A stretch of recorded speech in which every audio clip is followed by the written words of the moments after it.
The Tagiri are one of the most remote tribes in the Ecuadorian Amazon. They originally split off from the Huarani people back in the late 60s, mainly because they didn't want anything to do with the missionaries who were trying to convert them. Since then, they've completely cut themselves off, not just from outsiders, but even from other Huarani groups. They've stuck to their own path, living deep in the forest and avoiding any contact with the outside world. But it's not like they've been left alone. Their land sits right on top of some valuable oil reserves, which means oil companies and loggers are of course creeping in. The Tagiri don't take that lightly. There's been violent clashes with intruders, and they've made it very clear they're not interested in talking. They want people to stay out, period.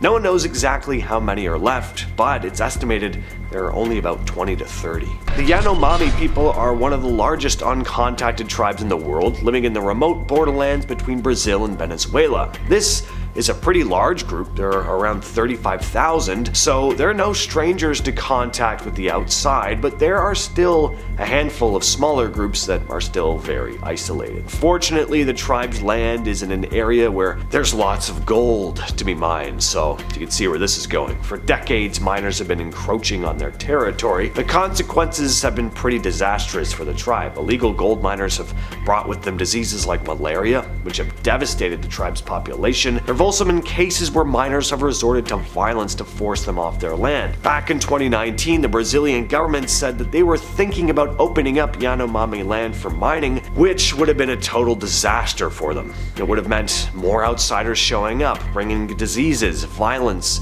and a whole lot of unwanted attention. The Yanomami have already dealt with enough of that. Groups like Survival International have been fighting to keep that from happening, constantly pushing for their land to stay protected. But the pressure from mining companies and other outsiders hasn't really gone away.